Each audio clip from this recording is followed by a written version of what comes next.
tidak mengenal virus corona, virus yang mendunia ini pasti sudah dikenal oleh banyak orang. Virus corona merupakan virus mematikan dan merupakan keluarga besar virus yang dapat menyerang manusia maupun hewan. Pada manusia itu sendiri biasanya menyebabkan infeksi saluran pernapasan, mulai dari flu biasa hingga penyakit serius seperti MERS atau SARS. Virus corona jenis baru ini ditemukan pada manusia sejak kejadian luar biasa di Wuhan, Cina pada Desember 2019. Dan kemudian virus ini dinamakan SARS-CoV-2 dan menyebabkan penyakit COVID-19. Virus corona ini dapat menyebabkan kematian dengan sangat cepat. Sangat berbahaya, bukan? Virus corona sangat cepat menyebar. Dalam beberapa bulan, virus ini sudah mendunia hingga ke Indonesia. Di Indonesia sendiri, COVID-19 ini bertambah seiring dengan bertambahnya hari.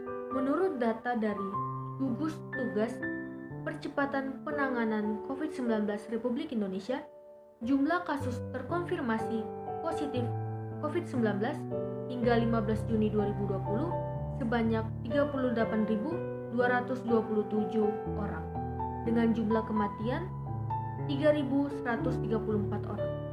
Dari kedua angka tersebut disimpulkan bahwa persentase jumlah kematian oleh COVID-19 di Indonesia sekitar 5,9%. Banyak fakta yang membuktikan bahwa virus corona ini banyak menyerang lansia.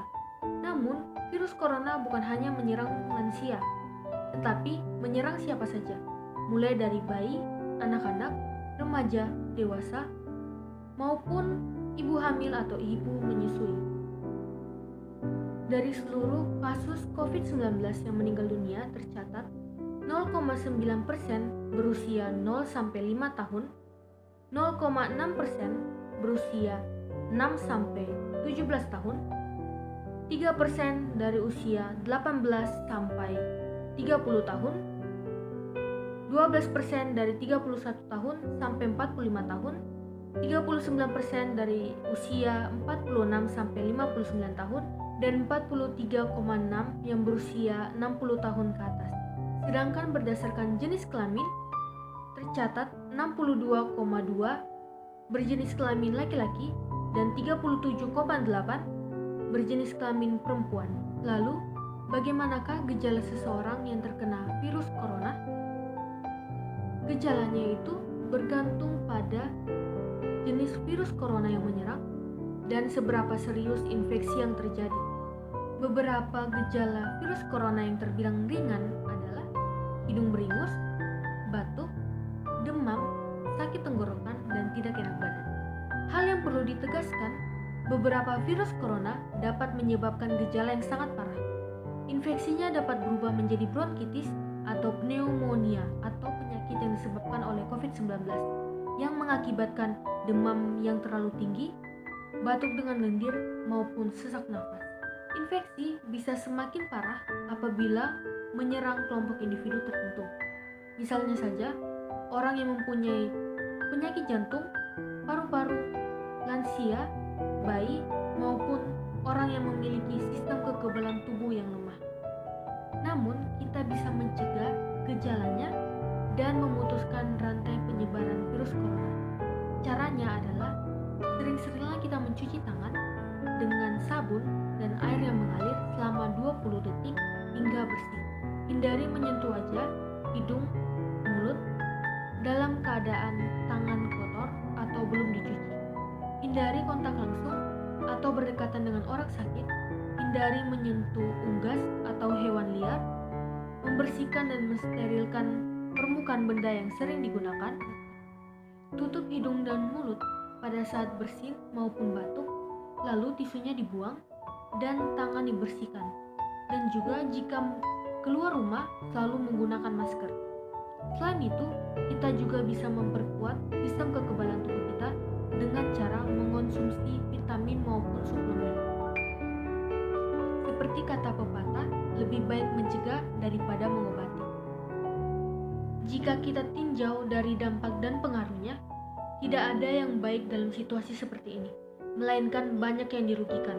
Wabah virus corona ini memberikan dampak ekonomi yang sangat darurat di berbagai negara. Pasalnya, akibat virus ini, beberapa negara terpaksa menutup tempat wisatanya, bahkan ada beberapa negara yang memberhentikan pemberangkatan dari negaranya ke luar negeri. Wabah ini juga berdampak pada pedagang, pengusaha, atau pekerja lainnya.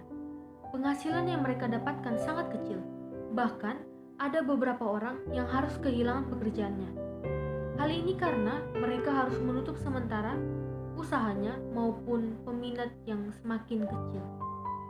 Virus yang sangat mematikan ini membuat pemerintah menerapkan social distancing atau menjaga jarak sosial, pembelajaran dilakukan secara online atau daring, dan tetap berada di rumah saja. Hal ini merupakan pengalaman pertama bagi semua orang, karena tidak ada satu orang pun yang dapat menyangka kejadian seperti ini dapat terjadi.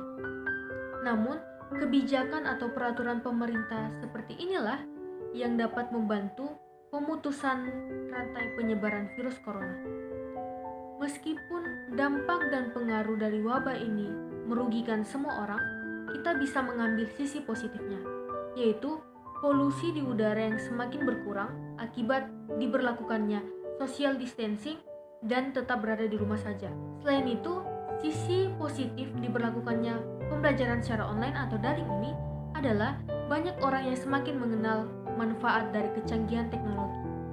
Apapun yang terjadi, itu adalah kehendak Tuhan Yang Maha Esa. Kita sebagai manusia tidak boleh mengeluh, tidak boleh marah, dan tidak boleh menyalahkan siapapun. Sebagai warga negara yang baik, kita juga bisa mengikuti kebijakan pemerintah dengan menjaga kesehatan, tetap menerapkan social distancing, tetap memakai masker apabila ada keperluan keluar rumah, dan tetap berdoa agar semua bisa kembali normal dan virus ini segera berakhir.